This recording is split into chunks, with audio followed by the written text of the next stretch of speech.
Hello, and thank you for joining me. You're here with data science teacher Brandon, and we're going to make a detailed distribution plot.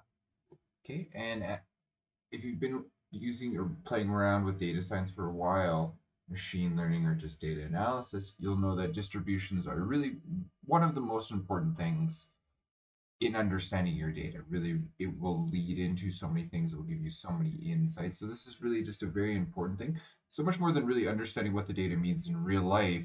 You understand what the distribution is. It's very easy to get a good score with your machine learning model without really even understanding why you're making these predictions. So in terms of the real world, in terms of the distributions, yes. So let's get started here. Here I just made a palette of different colors. The way that we're going to get started, I'll break this down just by step to get started. So we make a figure, we make two figures, or two basically axis plots, spots to put plots into with plt.subplots. And we create a fig, which is this background section, and the ax, which is the essentially a list of these two values. Okay, and then a fixed size of 8 by 8 to kind of control the size. I'm going to call this again with the grid spec underscore kw. So keyword here, I'm giving it a dictionary of the height ratios, and then I'm going to go 1 to 3. So it's going to 1 to 3 ratio of for the heights for how tall they are. And there's a whole bunch of different things you can do with this grid ratio. So that going there. And then what we're going to do is in the next one, so I continue with the grid spec ratio. We have these two, you can see we have the ratios now, they're not equal anymore.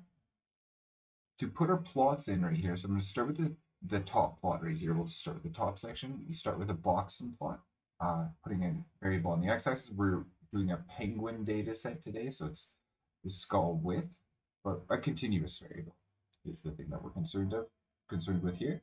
So data equals df, continuous variable. Here I'm calling ax equals 0 because this is a list. The ax object here is a list of the positions in this plot. And so here I'm going to put ax equals or ax square bracket 0 to say the first position. Color equals palette. I'm just choosing a color from the palette up above. K depth equals 4. I think this works well because it essentially mimics the quartiles. And it gives you a good sense of the data. Here what we're going to do is show flyers as well. Make sure we have the outliers plotted here. I'm going to overlay on top of this the strip plot, which I don't use that often, truthfully. Here, the reason I would use it is because we want to do the strip plot. Data equals, again, being all the same things. And I'm just turning down the alpha a little bit just so it doesn't, it's a little bit more subtle how much it's set up. But it's really kind of interesting just actually seeing where the data is and how these boxes are actually built, really how spaced out the data is really right here. It's kind of empty right here and goes forward. And these spots really, again, are obviously just one spot, but really getting a good sense of that and how that evolves in the data, how it kind of just trickles off right here. So again, really just detailed in the analysis you can get from your data analysis. Okay, so going in here, this is going to build the whole plot now. So again, doing our top part right here on the first section, and then we're going to do a histogram. Nothing really special right here. Histogram, histplot.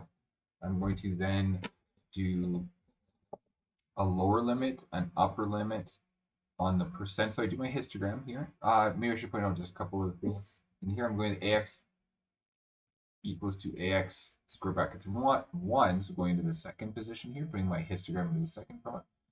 But the histogram or the bins is a little bit better. I did a hue color here, which is interesting. We didn't do hue in the top section, but we do hue down here, and it just gives a lot of different details, a lot of different insights that you can get population as a whole, but then by each, well, here species or sorry, sex, so male or female, and really how that affects the distribution. So it kind of just gives you extra insights. So you can kind of put total together alongside the breakdown by this category.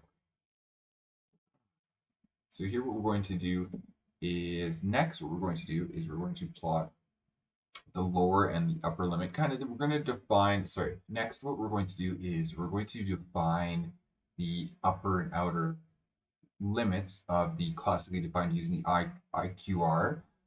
What is an outlier is really where this is sitting. So 1.5 times outside the interquartile range, which is this inner box right here. So 1.5 times outside of this is where we see these yellow lines right here.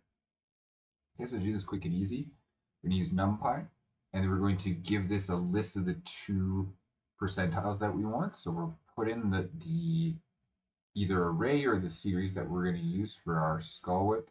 We're going to put this into numpy.percentile, and we're going to get the 25th, which is going to be on the left side, and the upper side is the 75th percentile. Okay, then we're going to plot this, and we're doing this a little bit different than when we call this Seaborn plots up here. We're going axvline, we're going to draw the plan as the second one. We're going to go avxline, so we're just calling them matplotlib. It's a straight line, it's a pretty straightforward plot. Matplotlib can handle this.